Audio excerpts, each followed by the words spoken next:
BJP से मत डरो, अल्लाह से डरो और बीजेपी हारेगी इंशाअल्लाह ताला। और हम मोदी अमित शाह को बोलते हैं कि जब सीमांचल को आप आते हैं तो सीमांचल की जनता को बदनाम मत करो मोदी कि यहाँ पर घुसपैठी आ गए। इस सीमांचल की सरजमीन पर एक एक बच्चा, एक एक हमारी माँ, हमारी बहन, एक एक बुजुर्ग भारत का है, कोई बांग्लादेशी नहीं है। कोई बांग्लादेशी है? हम सब भारत के हैं ना। अब मोदी आकर बोलते हैं यहाँ पर घुसपैठी आ गए, तो उसका जवाब यह है कि मोदी को हम बोलते हैं 11 साल से प्रधानमंत्री मोदी है या सीमांचल का कोई शख्स है? बताओ। होम मिनिस्टर, गृह मंत्री अमित शाह है या फिर वारिस पठान है? हमको बताओ। तो फिर तुम्हारे नाक के नीचे अगर कोई बांग्लादेशी आ गया तो तुम नाकाम, तुम कुर्सी छोड़ के जाओ। मगर मोदी आके फिर बोलेंगे डरना नहीं, डरना नहीं, ये हारेंगे इंशाअल्लाह ताला। आप और हम मिल के हराएंगे मोदी को, भारत को, सीमांचल को बचाएंगे, बिहार को बचाएंगे। और जब अगर कोई आरएसएस का आदमी बोलेगा अरे सीमांचल में बांग्लादेशी है, तो बोलना सीमांचल में नहीं है, दिल्ली में मोदी की एक मुंह बोली बहन है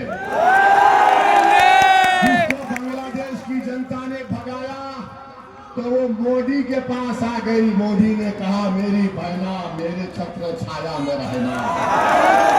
हम मोदी जी को बोलेंगे आप सीमांचल को लाओ, हम उसको बताएंगे बांग्लादेश का रास्ता और उसको धकेल देंगे बांग्लादेश। कितना जुल्म किया जा रहा है बंगाल के हमारे बंगाली जबान बोलने वाले मुसलमानों को पकड़ कर उठाकर बांग्लादेश में फेंक देते हैं। आज अखबार में रिपोर्ट पढ़ा कि कोलकाता हाई कोर्ट ने कहा कि 4 हफ्ते में वो जो 2 बंगाली मुसलमानों को मोदी की हुकूमत ने बांग्लादेश में ढकेल दिया, उनको वापस लाओ। उसमें हमारी एक बहन है, 8 महीने की प्रेग्नेंट है, हामिला है, उसको पकड़कर बांग्लादेश में फेंक दिया। ये जुल्म का खात्मा होगा। और याद रखो, मोदी, नीतीश कुमार, चिराग पासवान और कुशवाहा साहब ने मिलकर एक ऐसा कानून बनाया है जिसके जरिए हमारी मस्जिद को छीनना चाहते हैं, हमारे दरगाहों को छीनना चाहते हैं, हमारे कब्रस्तानों को छीनना चाहते हैं। वक्फ का मालिक कौन होता है? बताओ, वक्फ का मालिक कौन होता है? जोर से बोलो, वक्फ का मालिक कौन हो सकता है? जोर से बोलो ताकि दिल्ली तक आवाज जाए, वक्फ का मालिक अल्लाह। मोदी बोलते नहीं मैं मालिक बनूंगा। मोदी जी आप टकरा नहीं सकते जमीन व आसमान के खालिक से इंशाअल्लाह ताला। ये हासिल करना चाहते हैं।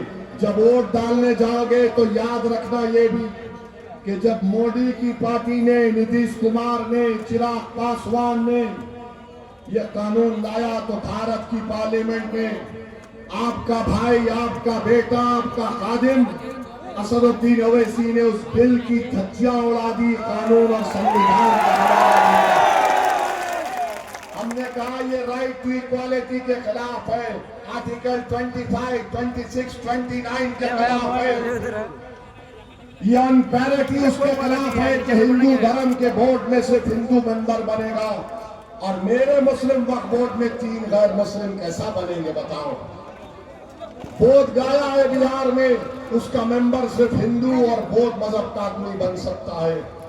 जब वोट डालने जाएंगे याद रखना कि असदुद्दीन ओवैसी तुम्हारे आदिम ने पूरे देश के सामने पैगाम दिया कि मोदी जो कानून बना रहा वो काला कानून है। हमने उस कानून की कॉपी को फाड़ कर पार्लियामेंट में फेंक कर कहा ये कानून गलत बन रहा है।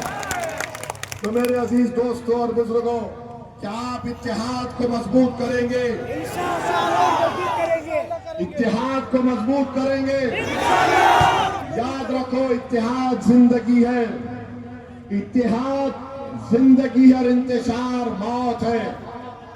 हमने सब कोशिश कर ली गठबंधन में जाने के लिए, खत लिख दिया लालू जी को, तेजस्वी को। अब बिहार की जनता जानती है, सीमांचल का बच्चा बच्चा जानता है, भारत जानता है कि ओवैसी और अख्तर ईमान ने बीजेपी को रोकने की कोशिश की बिहार में, और कौन रोकना नहीं चाहता वो आप जानते हैं, और आपको इसका भी फैसला करना पड़ेगा। तो वोटर बनकर नहीं, शहरी बनकर वोट देना है। आपके राइट्स आपको मिलना और मिलेंगे इंशाअल्लाह ताला। आपका बेहद शुक्रिया, आप इतनी देर से यहाँ पर आए, इतनी गर्मी में आप यहाँ पर बैठे। अब आप जब घर जाएंगे, जब कभी बिजली बंद होगी तो दिमाग में एक ही बात डालना कि मतदान के दिन मैं विधायक की बिजली बंद कर दूंगा इंशाअल्लाह। साथ देंगे ना? तो लगाइए मेरे साथ, सीमांचल की जनता जिंदाबाद, सीमांचल की जनता, सीमांचल जिंदाबाद, सीमांचल जिंदाबाद। नारे तकबीर, नारे तकबीर। बलरामपुर की जनता, बलरामपुर का इत्तेहाद, बलरामपुर का इत्तेहाद।